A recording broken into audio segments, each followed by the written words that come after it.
It seems like one of the barriers for us to adopt this new technology is ease of use as well as security issues, and hopefully we'll be able to listen to some discussions and some arguments or have some enlightenment from our next panel discussion session, which will be on digital banking, and it will be powered by a lineup of industry-renowned business leaders and subject matter experts. Now, allow me the great honor to introduce the great speakers of the lineup for this panel. Our first guest has been in the industry for over 22 years and has experience in the field of finance, audit, and consulting. Encik Muazzam Mohamed is the Chief Executive Officer of BIMB Holdings, and it is wholly owned subsidiary Bank Islam Malaysia. Our second guest has over 20 years of experience in the credit information industry, having served Singapore's DP Information Group and leading Malaysia's RAM Credit Information, rebranding both companies to Experian. She is Ms. Dawn Lai, the Chief Executive Officer of Experian Information Services Malaysia. Our third guest is a journalist at StarBiz at the business desk of Star Media Group. Mr. Royce has won several journalism awards, including being nominated twice as one of the top 5 young journalists in the annual Malaysian Press Institute Journalism Awards. And we also have a very special guest on this panel who is dialing in from Vietnam. Henry Nguyen is currently the CEO of Timo, Vietnam's pioneer digital bank, and the chairman of Phoenix Holdings, an investment company focused on operations in technology, retail, consumer, fintech, sports, and media. In addition to his activities in Vietnam, he's also the founding owner and vice chairman of the Los Angeles Football Club, the newest club in the Major League Soccer in Major League Soccer in America. Henry is indeed an Asian game changer. But lastly, lastly but not least, the panel moderator, Mr. Adrian Lee, has over 26 years of experience at KPMG. As the national leader of KPMG's financial services sector, Adrian has developed KPMG's clients to capitalize on the disruptive changes in the financial services market, changes like digital currency. This panel will be discussing the role of digital banking in powering a cashless society. Will digital banking make Malaysia a better place? I hope it makes Malaysia a safer place. Remember, if you have any questions for the panel, please send them over. All right, so the panel is getting ready, so stay tuned and we will be back in 5 minutes. See you guys.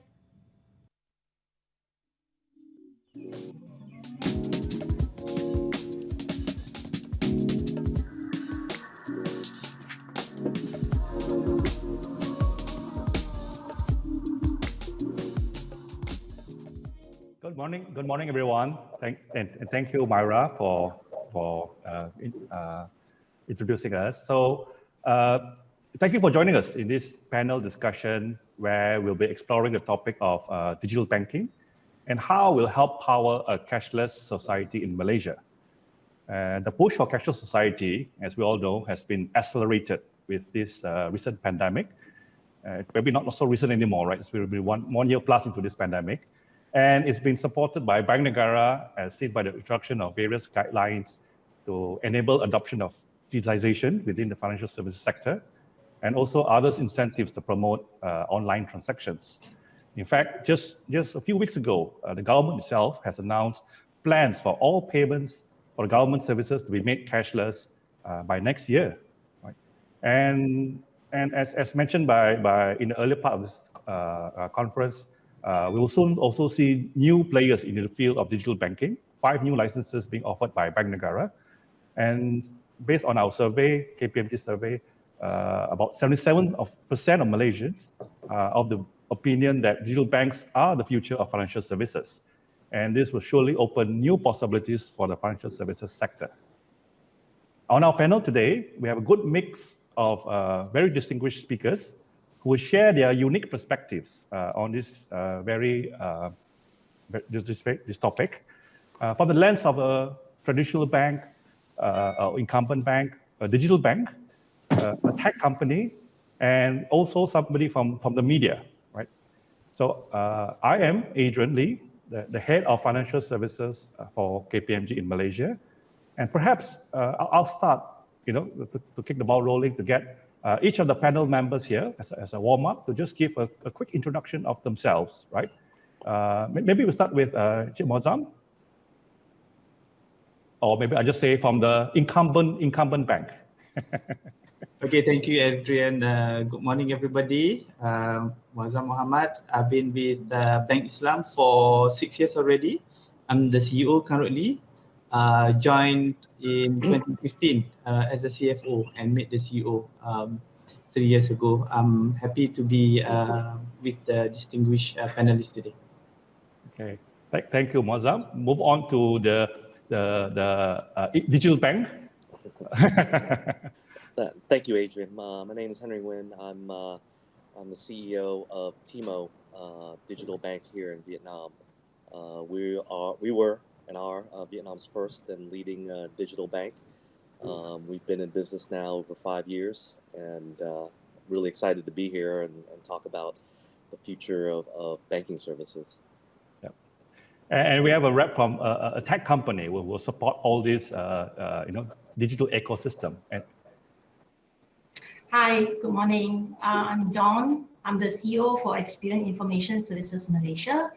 I would say Experian is not just a tech company. We are a leading global information services company, providing both data as well as analytics for clients around the world.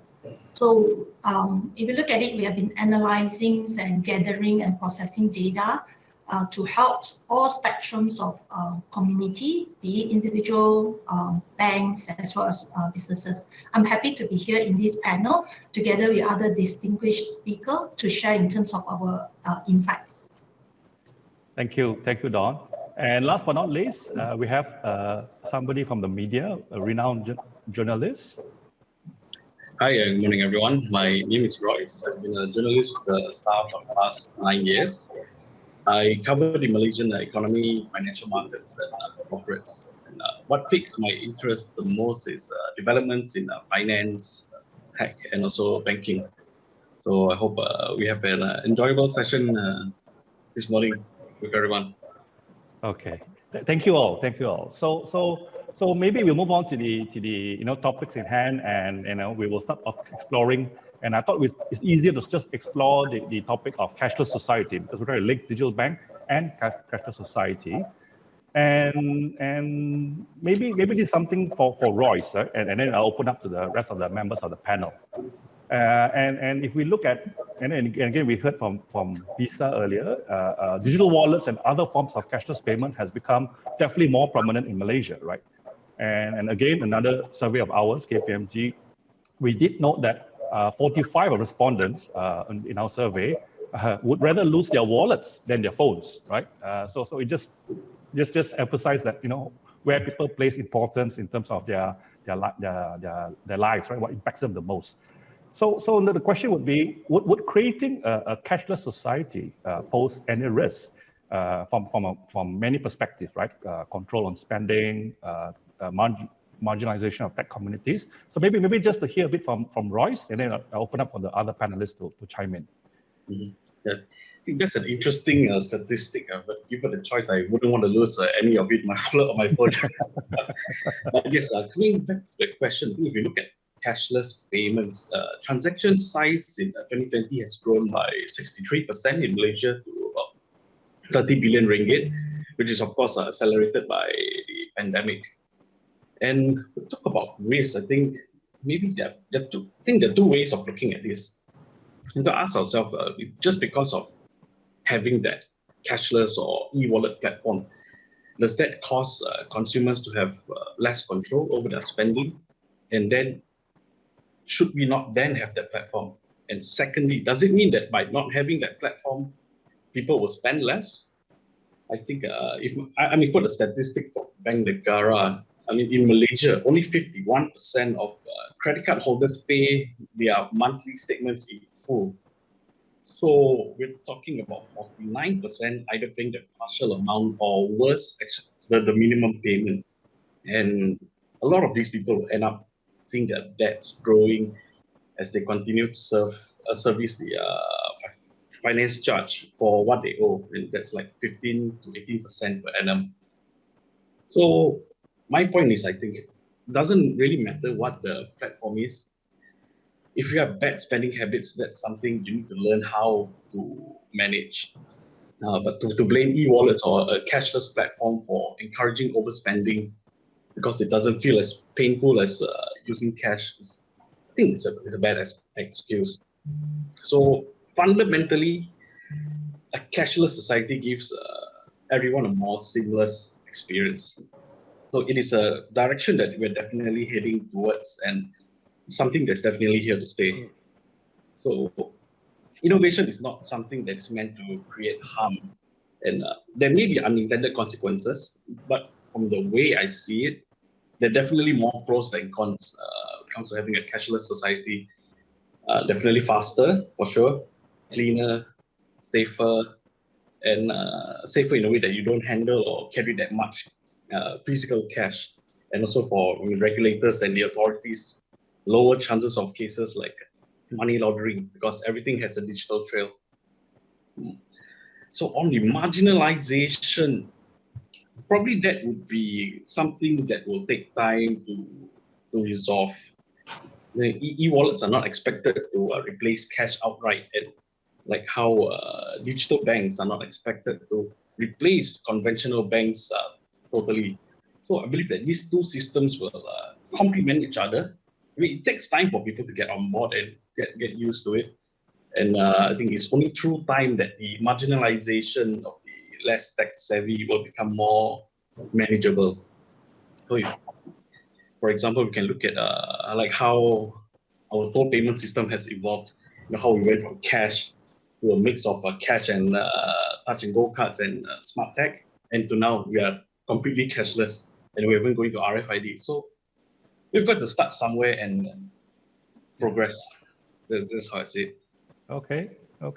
And other panel members, anything that you want to add to this topic? Yeah, maybe just, sorry, yeah. Dawn, okay, ladies, Yeah, we heard you first, Dawn, yeah. Maybe just to add on, right? I think what Royce has mentioned are definitely true. The benefit itself is outweighed in terms of the potential risk.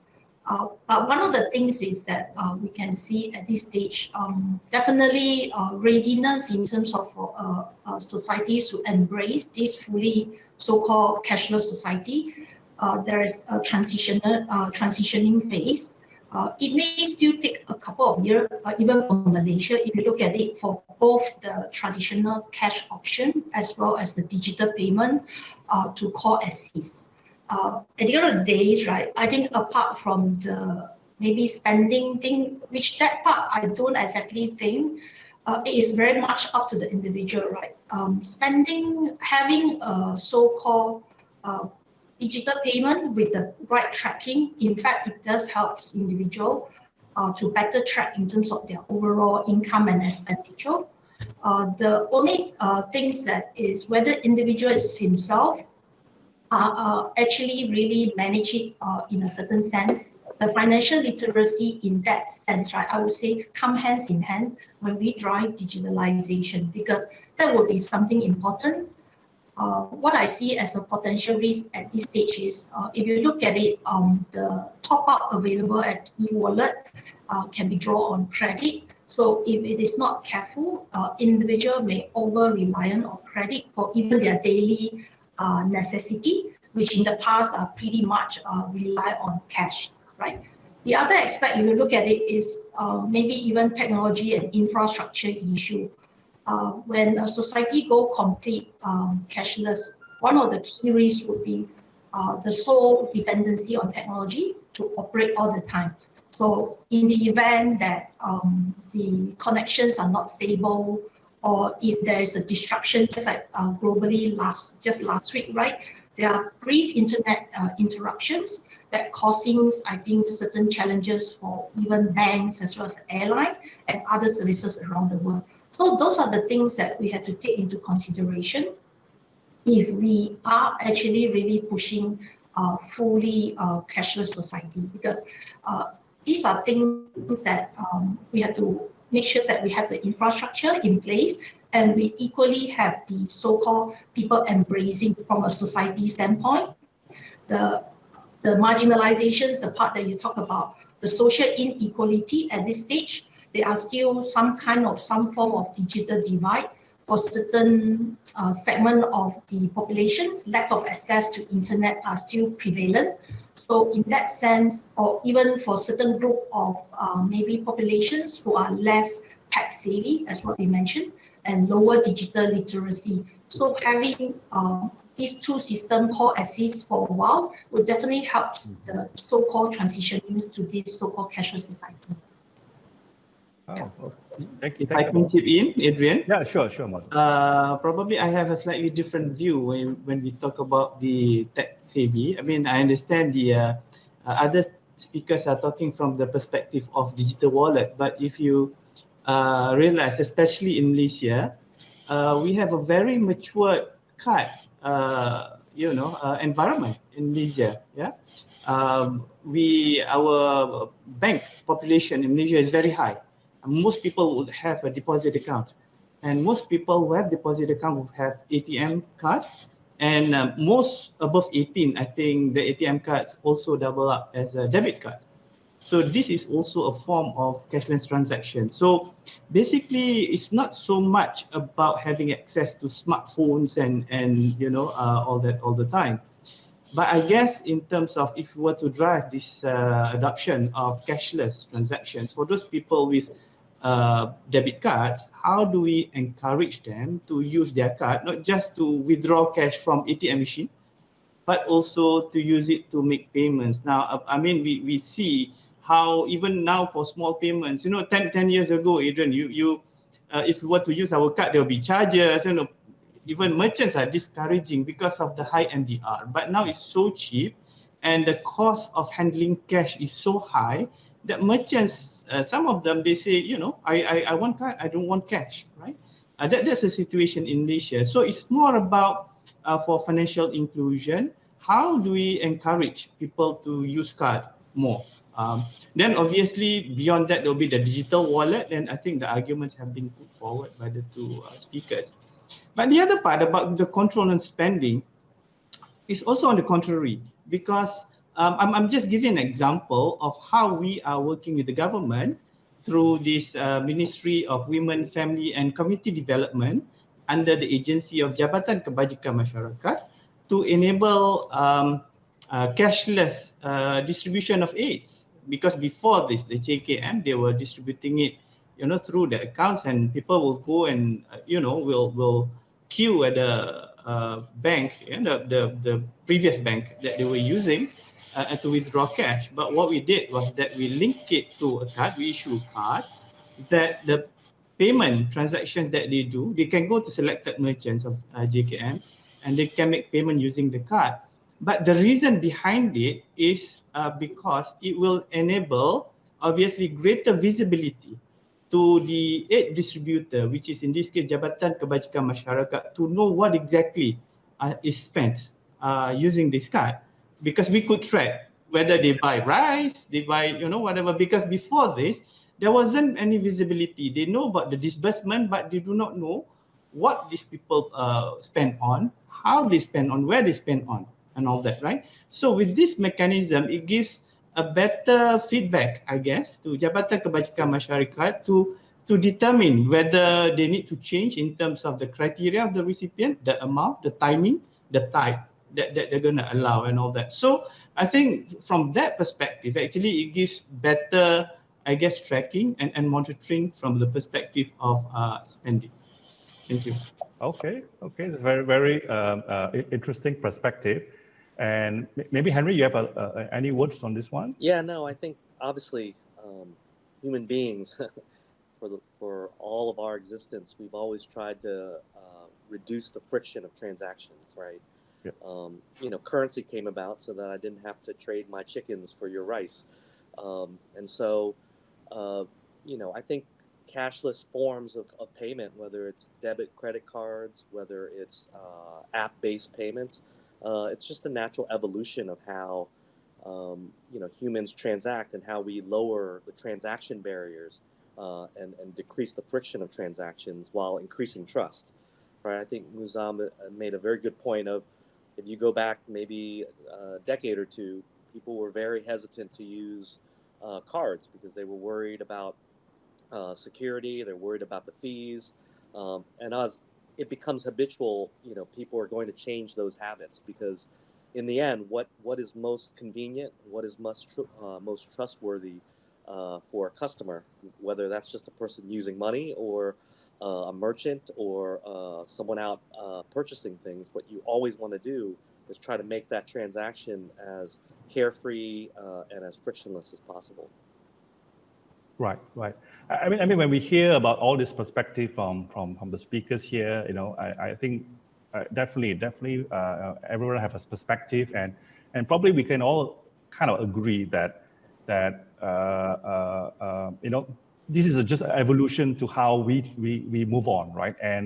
And the rate of adoption may be different a bit based on certain communities, certain things. But I think Muazzam also gave a good example that there have been successes along the way, and obviously along the way there are benefits that clearly obtained from the population. But there's still a journey for all of us, right? And there are things that we still be mindful on whatever risk that can pose. We mentioned those risks. And it's just working together to address those risks, and I think we'll be better as a nation in that respect. I think it's a very good, interesting opening topic. But just I just want to move on to now how we talk about cashless society, and then when we reflect back of what's happening in the rest of the world, right? And I'm sure. When I raised this country, China, everybody would hear stories about China, about their friends' experience in China, and right, cash is almost non-existent there. I mean, maybe I just exaggerate, but that's the seems to be where is it heading to, right? So that is one state that we could head towards, and I think people there got so used to it, and they're clearly enjoying the benefits out of that. Perhaps maybe just again to open to the panel, right? That what do you think lessons we can learn from China, because China's rate of adoption is much faster than many other countries in the world, right? And it's not just Malaysia, but in the world. And is there any barriers that we think exist in Malaysia that we could learn from the China experience to accelerate the growth here on adoption of cashless society? So anybody feel free to chip in. Can I? Yeah, sure, Mohd. Start if you don't mind. Actually, if we look at China, what happened is that they leapfrog. I did mention that we have a very mature, card environment in Malaysia, but they leapfrog that from cash straight away into digital wallets. So that's the reason why probably, Adrian, we may see that China, the way how they move is so fast, and why Malaysia is not moving as fast. Because we have got this middle convenience, actually, which is also cashless, but using card. They never went through that card. To them, it's always cashless, cardless. Yeah. We are cashless with card at this point in time. So obviously, but we're moving there, right? So I think in terms of our development for Malaysia, I mean, there has been healthy development. I'm sure you would have seen that while in the beginning, I think different institutions are having their own initiatives on this. But I think as an industry, we came together to develop this real-time retail payment platform by PayNet. I'm sure you've heard it. Which is a shared payment infrastructure in Malaysia, which is owned by the banks in Malaysia. That will enable instant payments between banks and e-money accounts and make it more seamless. And in running this RPP, there's also the rollout of our Do It Now QR that enable merchants to accept payments from customers, from the participating banks. And we talk about participating banks, it's most banks in Malaysia and also the e-wallet operators. And the beauty is that we are using a single unified QR. So before this year, we're using, if you go to the merchants, you see a lot of QR codes over there, with RPP and Do It Now QR, you only need to have, the merchant only need to have one QR code, and anybody can go in and use that particular QR. And now in Malaysia, especially, using QR codes is nothing inconvenient anymore to us, because anywhere we want to go, we've got to scan QR, right? For MySejahtera. So I think in terms of the buy-in will be there, but in terms of the biggest barrier, I think Royce did mention about probably, and Don also mentioned about it. When you talk about cashless transaction, there will be that digital footprint, basically, and people might be a bit worried that their transaction being recorded, because we've also seen, for example, one incident that we saw what happened in China, whereby the credit scores of thousands of Alipay users appeared in some kind of Alipay and will use it to report without their consent, because basically what they did obviously was check by default, meaning that if you do not want that to be shared, you've got to tick, rather than you tick if you want it to be shared, that kind of thing. So, and that caused, some concern among the users. So I think it is very important here, if we were to give trust for people to use these cashless transactions and all that, while they are aware that some data will be collected, but how do we use the data must be, we need to have proper consent, and the data can only use for, financial inclusion purposes, like I mentioned just now, in terms of, for policy making by the government and all that, not so much for cross-marketing, cross-selling and all this. Okay. Thank you. So Mohamed, I think you raised a very good point about trust. Definitely, for any of this to work, I mean, trust in the system, trust in the technology, trust in the players are very important. And you raised a very good comment about China's experience, right? Jumping from cash straight to a kind of a cashless payment without the intermediary cards and all. But just to challenge that idea a bit, and maybe the other panelists can chime in, is that in Malaysia, whilst we do have the intermediary, and then moving to hopefully a bit more e-wallets and all, I think still quite I won't say majority, but still quite a large enough population still prefers cash, right? And maybe there are for certain generation or certain geographical places. So that's where I think a bit different from China experience, because I think age doesn't matter, where you are in China doesn't matter, and they just are supposed to be forced in a way, because nobody wants to accept cash anymore. But I'm not sure whether we want to go into that extreme. But maybe let the other panels just chime in to this topic. Yeah, I would say that mindset change is quite important, right? Even if I look at it personally myself, actually e-wallet has been around for a long while. It is not because of the COVID-19, right? Last year, I started to use the e-wallet. Otherwise, earlier part, I was just thinking that I'm pushing back. I don't want to use it. So as what I think, Adrian, you say is quite correct. It could be also is the people mindset, adoptions, and even now when we go around and started to maybe talk to certain merchants to ask that, because once we used to this way of cashless, I don't withdraw cash so much anymore, right? So, and when certain merchants don't accept, then we have no choice, we have to pay cash. So that it is a transitioning phases, I would say. The ecosystem is important, definitely like what Muazzam mentions, the support from government and together with the payment industry equally very important. In terms of the lower rate, the merchants rate and the adoption. I think that some of the player, what they did is even that I think across the COVID period last year, they actually waived the so-called registration fee. That helps to actually onboard a lot more merchants. I think Bank Negara statistic did share across 2020 versus 2019, the registration rate for merchants, I think, increased by 164%. So we need this sort of push. Sometimes without that, people are just actually adopting it at a very snail pace. So I would say these are some of the things you need the whole ecosystem, be it from government, the businesses, as well as the societies to work together to drive toward this cashless society. Yeah, definitely. Yeah. I agree, Don, when on what you mentioned on the once you experience the seamlessness of going cashless, you will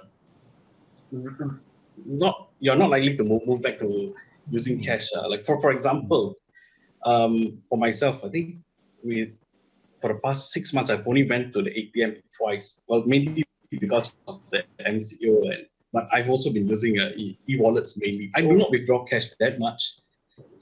So yeah, and I think a barrier to this, I think, will definitely be a reluctance to change, because we have people who know they're always asking, what's the value add for me to adopt cashlessness?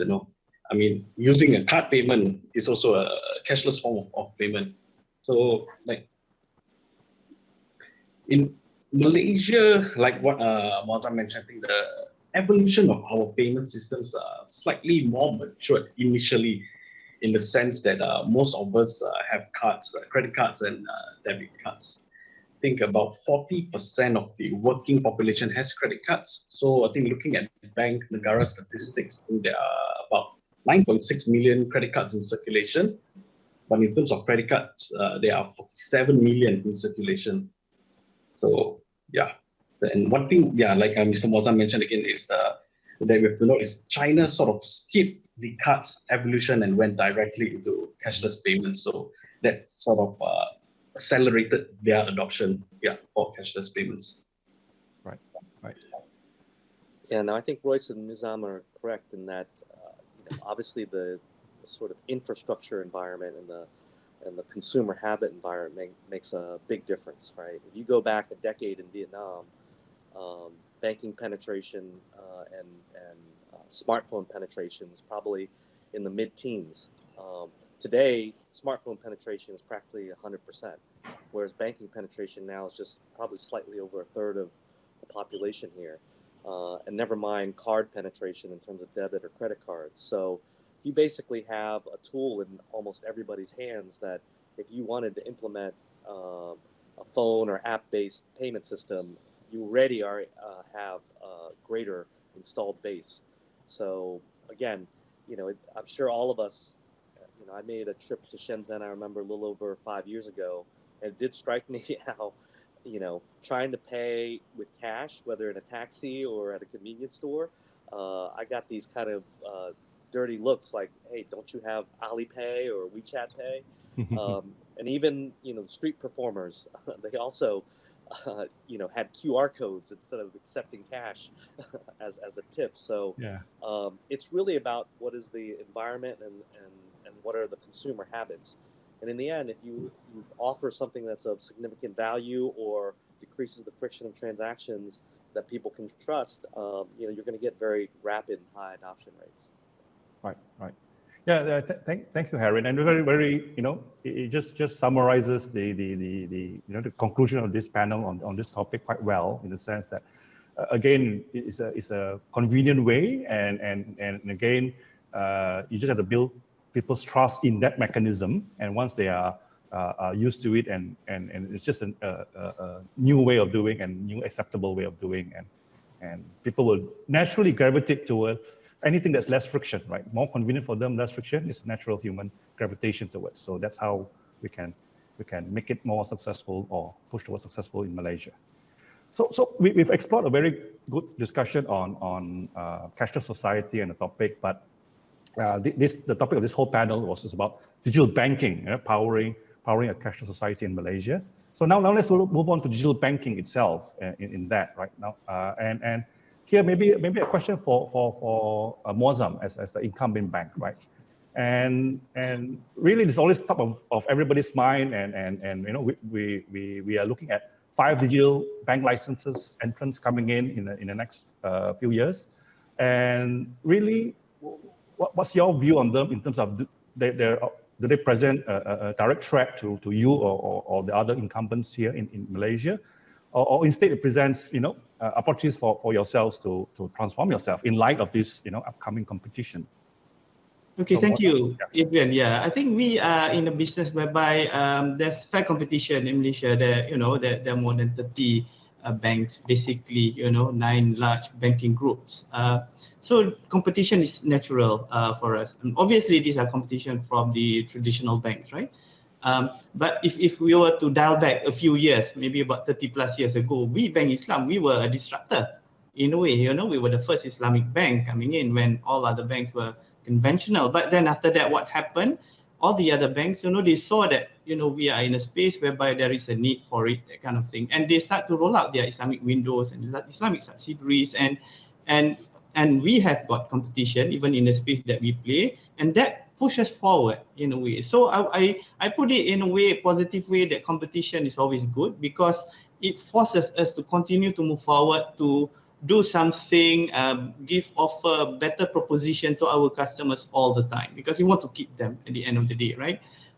So that's important. And when we talk about digital bank, the idea of digital bank is not just merely about a branchless bank, right? It's also a banking model, I'm sure Henry would agree, that pushes the envelope. A digital bank is not just a traditional bank without branches, must be adopting next generation technology, must adopt alternative credit scoring methods, for example, to assess the creditworthiness of borrowers and all that. Must be able to drive financial inclusion because, as in Malaysia as well, we know that Bank Negara even put the condition there that for digital banks, they must play in this space, right? The core mandate for digital banks, especially in Malaysia, is to uplift the financial well-being of individuals and also businesses that are currently underserved or unserved from credit perspective, right? There are two parts of it. From deposit perspective, I think we are almost 100% served in Malaysia. But from credit perspective, there's a big portion of underserved. When you talk about the solopreneurs, when you talk about, the micro SMEs and all that, there's a still untapped segment over there. So to make an impact, digital banks must deploy new technology that can enable new ways to capture this wider alternative data in serving the underserved and driving financial inclusion. So, but when we speak about, is it going to be a direct competition and all that between incumbent banks and digital banks? When we look at it 5 years ago, 6 years ago, we thought that was going to be the case. But as we mature, I think there's a much better understanding among us, the traditional banks, and also the digital banking experience, to say that, there needs to also be some kind of strong collaboration, between the two, because while digital banks explore and sort of chart and pave the new way for banking solutions, new banking solutions using digital core, using cloud and all that, the incumbent banks can still play a role in working together with them, providing services or infrastructure. Banking as a service is something new that's coming up that traditional banks are offering, because this will enable the digital banks continue to have a lean structure. Now, why I say that, Adrian, if you look at the context from Malaysia, the limit that's being put for these digital banks is 3 billion ringgit, worth of assets, right? Mm-hmm. Now, we know we are in banking. Banking is about scale, right? For you to be able to operate efficiently, effectively, and all that, it means that the digital banks need to be lean. So, but when you look at the prudential requirements, the regulations and all that, you need to have any bank, digital bank, traditional bank, you need to have your treasury function, product development, you need to have your Sharia, your risk management and all that. Now, would you be able to have it internally on your own for yourself, right? So that's why the thinking now is that other than seeing it as a direct competition, we are also looking at probably offering ourselves to digital banks to say that there is opportunity for digital banks to work with traditional banks to leverage on some of our existing infrastructure that we already have, right, from the perspective of, like I mentioned, infrastructure and also expertise going forward. So that's my view on it. Okay, thanks, Muazzam. And it's a very interesting perspective that you're looking at. I suppose the market in Malaysia is big enough, right? And we're going to try to serve as many needs as possible, right? And some needs can be a bit better served than the digital bank in terms of their focus areas and all. Obviously, there will be certain competing areas, but really the market is big enough for everyone.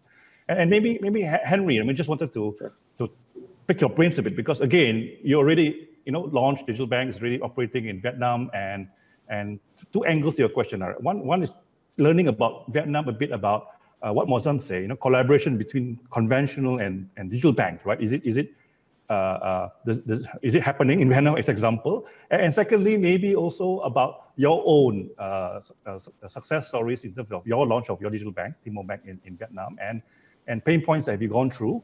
And again, perhaps because you're ahead of the curve, we could learn something from you in Malaysia, right? Ourselves. So maybe just around those areas, Henry. Sure.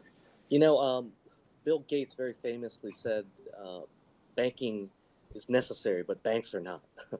And he said this almost 3 decades ago.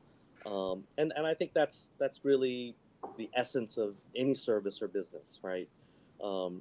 People don't necessarily exactly need what you are, but they need what you offer, right? And for banks, obviously, this is an industry that, for rightful reasons, is very heavily regulated, right? There are significant barriers to entry for all the things that Muazzam said, which is you have to have the right fiduciary functions, risk and compliance, treasury, et cetera. Because in the end, you know, what is more important to most people in terms of their living and life is managing their money and wealth, right? And you have to establish trust. And this is why, you know, people often ask me, oh, do you think neobanks or digital banks will be replacing banks? I say, of course not, right? We're offering just a new path that, again, to Muazzam's point is, of course, we're a disruptor and bringing technology and bringing a different mindset to this industry. But banking is so heavily dependent on trust, right? So a big part of our challenge in being sort of even after 5 years, I consider us a newcomer in the industry, is you have to earn people's trust. You have to create something of significant value that makes people's lives easier or better, or helps you do things faster, et cetera. And you also have to understand the environment in which you're operating, right? In more developed economies, you also have a bigger trust in what I'll say the whole economic system. In the US, I have no problems transacting online and sharing credit cards, and obviously particularly with the big platforms like Amazon, et cetera, because I know I can trust them. And what I mean by trust is they're going to manage my information securely. I know that if I pay for something, I'm going to get what I ask for, and if I don't, they will make amends. So the same thing has to happen here. You know, more and more people, obviously, in Vietnam, in Southeast Asia, and it's been accelerated by the pandemic, are transacting from afar, right? We can use that term for e-commerce, but quite frankly, in Vietnam, there's still a very, very low trust transaction environment, because can I trust this seller? You know, most of the times when you're buying things online, you're not buying it from the company. You're not buying it from Lazada or Shopee. You're buying it from another transacted party. So, you know, am I going to use my credit card? Probably not, because I need to see the goods. When the shipper brings it to me, I need to open it and make sure that I am getting exactly what I'm offered, right? Whereas in the US, I don't need to see it before I pay. I trust, right? So I think even when it comes to banking services, it's the same thing, which is, can I establish something of value? Can I develop a relationship with you as a consumer, as a client, that you trust me, that I'm going to do the right things for you? You know, if I look at in a broader way on the whole, I think all of us, if we really understood how much information we share with Facebook or Google, we would be actually astounded. But at the same time, we've entered into a contract with these services. For one, we don't pay for them, right? And really the cost to us is, quite frankly, our data, right? They're serving us in a way that, you know what, I don't mind that Google knows every place I go to, because it gives me great information when I need to know how long it's going to take me to get to my next meeting, right? So same thing with digital banking services. We're not here to replace banks. We're here to provide the service in a much more seamless way, in a much more frictionless way, and obviously we have to deliver value. And because of that, the banks are also going to respond. So I think in the end, competition and technology development and disruption all is in the service of customers, and we're all going to get better. And in 10 years, just like e-commerce, we're not going to really call it e-commerce or digital banking anymore. It's just banking, right? Yep. So I think Henry, you touched again on trust and the use of data, and this is a very good could then question such way of to Dawn, really, right? Because if you think about trust in data, if you think about digital banks as a means to serve the customer better, prospective as well as their current customers, it's just to use the data that's available to then, serve them better, right? And perhaps analytics behind those data as well. So Dawn, maybe coming from the perspective of the information service provider that provide all those data or provide those analytics, maybe just some perspective on challenges, if you see any, or perhaps opportunities for banks in this topic of information and data. Yeah. If you look at it, right, for traditional banks, I think typically they serving the current segment of customer. They rely, I think in the Malaysia context, they rely on secrets information, which is, I think the banking payment information managed by Bank Negara Malaysia. This actually does give a lot of insights in terms of how the individual, in terms of creditworthiness, how are they conduct themselves. But the challenge that I would say definitely, even don't talk about the underserved or unserved segment, even for the current period during the pandemic, with the repayment assistance extended by government in terms of the loan moratorium.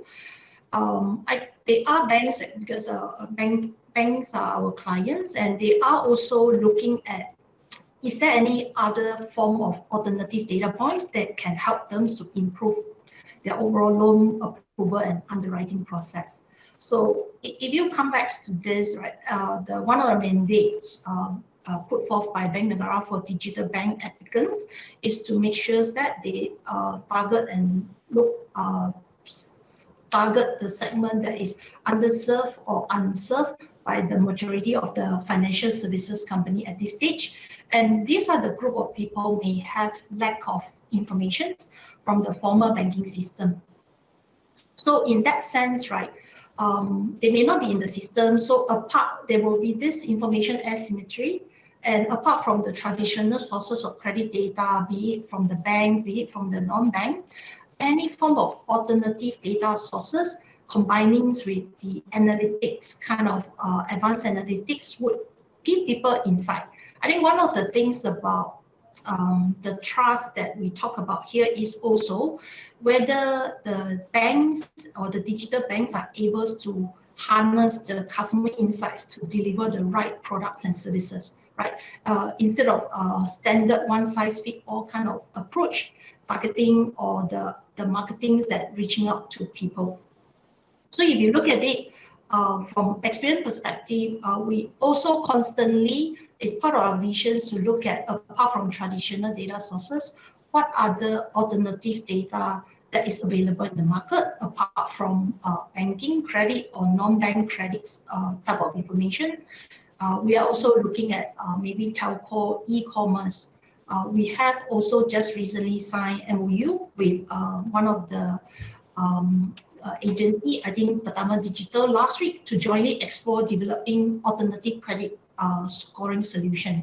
This is something that we see there is a greater need, especially with the digital bank, digital lender, or even traditional bank who are looking at this segment or alternative data points to help them to make underwriting better, make the credit decisions stronger. So these are some of the things that I would say is important. And if you look at how we actually support, right, apart from actually supporting traditional banks who have transformed part of their services to digital platform, I would say Bank Islam is one of the, I think, traditional incumbent banks who really actually craft up segments to drive in terms of digitalization. Or we also have traditional banks who are partnering new technology players to develop a digital bank, and also those other new digital bank challenges, right?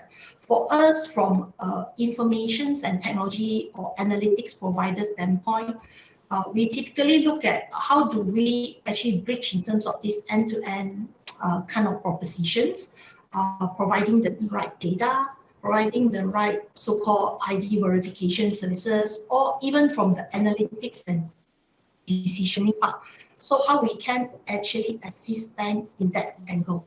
And just to share with you, right, what from experience across the region, if you touch on the point in terms of alternative data, all this, apart from this traditional credit data, we are also using non-traditional data and alternative data, especially particularly if you look at Indonesia, the unbanked segment is very huge, right? So it's one of the countries that we have launched our alternative credit score. And within the first year of rollout, what we have seen is that our score has given 180 million people in Indonesia a credit profile for the first time. That is always a challenge that for lenders within Indonesia, they may not be able to have the insights for them to give out a loan. So in that aspect, I would say alternative data at this point definitely is one of the key to, I think we also talk about it, it's also one of the key driver from Bank Negara, so-called overall mandate to serve the unbanked as well as the underserved segment. Agreed. I don't know, it's a very good point, right? In the sense that I think Muazzam raised the point to say that Bank Negara one of the main criteria for introduction of digital bank license is to serve a certain community, and they call it unserved or underserved communities in Malaysia. And typically they are unserved or underserved is because of lack of credit history or other means to assess their credit worthiness, right? And Mohd mentioned that very much is they have access to deposits of banking, but they may not have access to credit. And this is where digital banks can play a role, and I suppose incumbent banks to also learn of those alternative credit scoring methods and mechanisms away from the traditional, which is we know built up over the years, right? The traditional way. And use that to make better decisions to lend so that those community can be reached. And Henry, maybe about Vietnam experience, right? And this ties in, and maybe I'll just bring some of the audience questions up front, because as you're speaking, we get questions and people are very interested in this topic that on the issue of micro lending, right? Not issue, but the topic of micro lending and digital lending to people and all. So if you got digital bank, you got incumbent banks who maybe are moving into that area, or whether they are or not. Maybe you can hear from Muazzam as well. What kind of tools or processes of technology or how can you enable that activity better? Yeah. No, as Don said, there are now a multitude of sources of data that you can gather. It's really going to come down to policy. It's going to come down to again, the expectations that consumers have in each individual market in terms of what data is known about them, how they have the right to protect that data. And quite frankly, in a lot of developing countries like Vietnam or Indonesia, these policies are not clear yet. So, there is danger of abuse in terms of, particularly if you're talking about real sort of technology companies coming in where, I'll often say it, the reason why technology advances so fast sometimes is that it is unregulated. It's kind of a wild west because it is about finding new ways to build a better mousetrap, if you will. And this is why I think when you get fintech companies coming in, they have to be respectful of that and also of the regulatory environment. Of course, the opportunity is massive in that I think. Muazzam said it earlier, even in developed countries, most people have bank accounts and access to banking services, but there's still a large amount of people who don't have access to credit, right? And part of it is there's a huge cost of assessing someone's credit worthiness, and there's a huge cost of just managing the whole sort of credit cycle. So this is where, again, technology can help remove some of these barriers, can help lower those costs.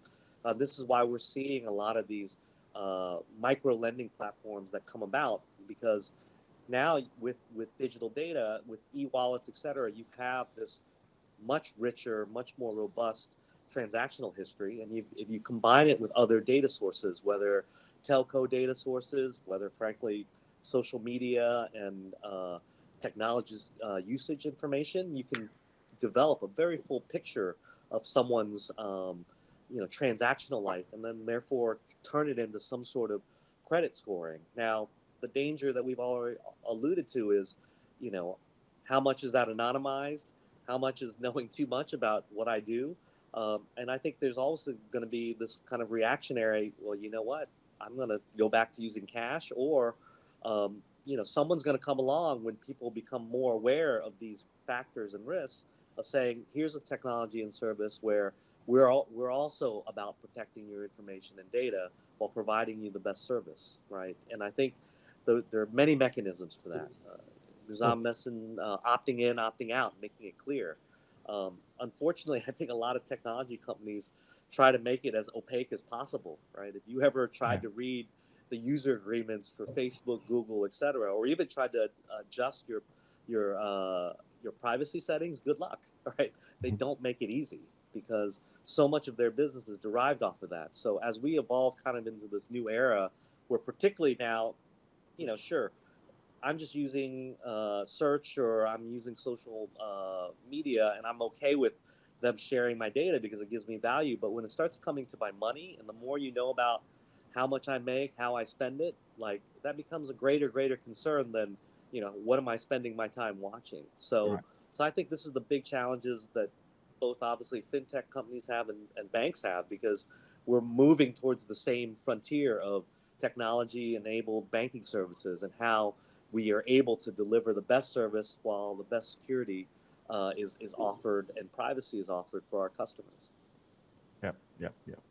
That's great. And maybe Royce, just to we heard a bit from the people in the industry on how they use data and how, and obviously there's a balance between one angle that I use data to make your lives better, right? But from the person whose data is being used, and say that it's maybe not for you to think how to make my life better, and I value my privacy more and data. So maybe you give the angle from the consumer, right? Or this consumer in Malaysia in that perspective. How can we strike that balance, or how can we convince the consumer, the banks here, that it's really make your life better, right? Trust us. I agree with the fellow panelists that definitely the bank is in the business of trust. Why do we say so?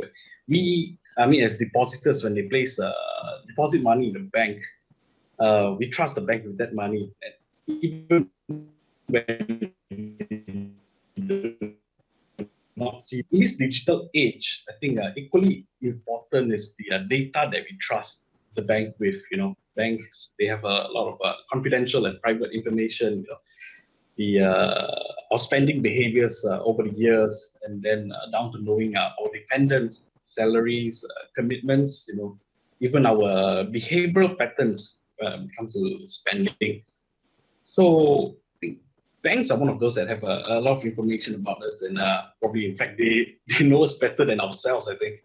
So, which is, I think, where they need to come up with products that will create a strong value proposition in that sense. So I think when it comes to trusting the banks, there probably is the dark moments of the banking history that kept consumers adopting banks, like the case of rogue trading in the 1990s, Barings Bank in the UK. And then in our own Malaysian context, the four-letter word company that shocked the nation. And also, definitely trust is something vital, whether you're in a digital or conventional banking. And so as long as you're in banking sector to take deposits, trust will always be fundamental to ensure the bank's viability. And so I think it is something that banks will always have to reaffirm its customers and clients. And in this sense, I think also Bank Negara is helping the industry to sort of reaffirm and reinstate that trust. As far as I understand, I think Bank Negara has an aspiration to professionalize the industry, which the reason that I'm thinking is to instill the professional liability on banking officers. They encourage bank officers to take up the AICB qualification, the Chartered Banker qualification. So like Chartered Accountancy qualification, there is a certain code of ethics and conduct that you need to adhere to. And once you reach that, you no longer have any standing in industry. So I think probably that's what Bank Negara's vision is. And also secondly, for you to be hired in the sector, Bank Negara has put in place a proper employment history check. And that's to ensure that whoever is admitted into the industry it's they have no previous criminal records and ethical people in that sense. So I think with all these controls in place, I think consumers can place better trust on banks. I mean, we raised a very good point, Royce, about and this is a bit linked to what Henry said, right? That I think the regulators in the country play a big role to helping consumers trust the banks, because the extent of rules you put to the banks or how you monitor those banks, I mean, somebody oversight, right, to those players can help build confidence in the banks, because you've been rightly, what do you call it, guided or have another body look at you, and maybe Muazzam, right, because you're probably a panelist here that has dealt with the regulators here in Malaysia the most, right? And have experience on them, looking out for the best interests of Malaysia and the consumers and all. Maybe you shed some light into that area, Mohd. Yeah, I think it's very true. We heard from Henry, we also heard from Roy when we talk about from the perspective of trust. Yeah, at the end of the day, financial system is built on system of trust. I think that goes without saying, right? So that's why, I mean, from regulation perspective, supervision perspective, breach of customer data is really severely penalized. A penalty for one data unauthorized disclosure could go maximum to 10 million. I mean, that goes to show how much importance is placed on that. So that's one thing from perspective of safeguarding the data of customers, right? So obviously, when you talk about cross-marketing, cross-selling and all that, forget about it. You do not want to get into trouble with that kind of thing. Secondly is that in terms of the availability of the infrastructure, the applications, because part of the trust is that they must know that they are able to use that service anytime they want. And now with internet banking, with mobile apps and all that, people want to be able to do banking 24 hours a day. Gone were the days that, if you come late to the branch at 4:30, you wait to do your banking tomorrow, right? Now people, and the infrastructure behind it, the kind of architecture, the security must be really based on industry standard and all that, must continue to be enhanced to ensure that customer can access it all the time, basically. But the other thing that when we talk about digital and cashless and all that we have to also continue to build upon now is from the perspective of also the customer, because we've seen the rise of these financial scams and all that, right? Because most of the time, Adrian, if I can share, whenever we get complaints to say that there's an unauthorized withdrawal of money from my account, right? And the first accusation or perception the customer would be, there must be a hacking attempt or whatever it is. But in fact, it's done properly based on the right username, based on the right password. But because the customer doesn't know how to protect their own confidential information, they were sharing passwords and PIN code and all that, right? So in terms of the awareness that needs to be created, that's why for us in the industry, we also have these associations to also do that. And these are all key ingredients in ensuring that the trust is preserved, basically, in the financial system. Because at the end of the day, financial stability relates very closely to the trust that the people would have. Right. Anything to chip in, Dawn, if you on this trust topic? Not too sure how much time we have. Okay. Yeah, we will just last one, and I will do a closing. Yeah, maybe just a quick one in terms of, if I walk back to talk about data privacy, all this one of the key things that in terms of the trend globally is actually driving consented data, meaning that like open banking is definitely one of the area a lot of country has started to move toward, and Bank Negara, I think in Malaysia here also exploring that. And if you look at it, if there is a proper mechanism in place, consumer is the ones who has actually given consents that for whoever the parties to use the information, and that would actually definitely helps even from analytics scoring standpoint, because transactional data from your banking account and all this would actually form part and parcel of information helps to goes into the insights of a consumer. I think what we, just to cite the example, experience we have in other country, in the UK, Experian has launched a service called Boost, right? For individual who has low credit score, through the open banking giving a consent, by drawing this additional transactional data in, it can actually instantly boost up an individual score. So once the individual understand that the reason and the purpose of it, right, they may start to see that data privacy, use it in a certain area that benefit them. That will be some things that actually definitely will be beneficial for the industry as well as for the individual. Yeah. Okay. All right. Thanks, Dawn. Thanks, Dawn. It was a very interesting topic discussion, right? And we have about 1 or 2 minutes left, and I just need to do a closing, and not the organizers would think that we've eaten into the other session's time. And we explored a very good topic about, you know, cashless, and we all agreed that it's a natural evolution, it's necessary, it's a cost, it's reducing the friction of transactions, right? And then we move on to digital banking as one of the mechanisms or the catalyst towards more cashless transactions, and also a role of how they will work with the incumbent banks and how incumbents themselves are transforming themselves. But a very common theme to all this discussion is also about trust. And we talk about, it's mentioned so many times, and I think we all can agree that for us to chart Malaysia's journey towards a successful cashless society, both traditional and digital banks would play and not need to play a big role in fostering trust and confidence from the customers, and also with the right oversight by the regulators, right, to help also give that further confidence. So regulators as well play a big role in this journey of ours. So thank you very much. Thank you all for this panel session. Before we go, I just want to end by wishing Henry a happy birthday. We've organized. so the whole Malaysia is wishing you, Henry. Thank you, Henry. I thought this was my birthday party.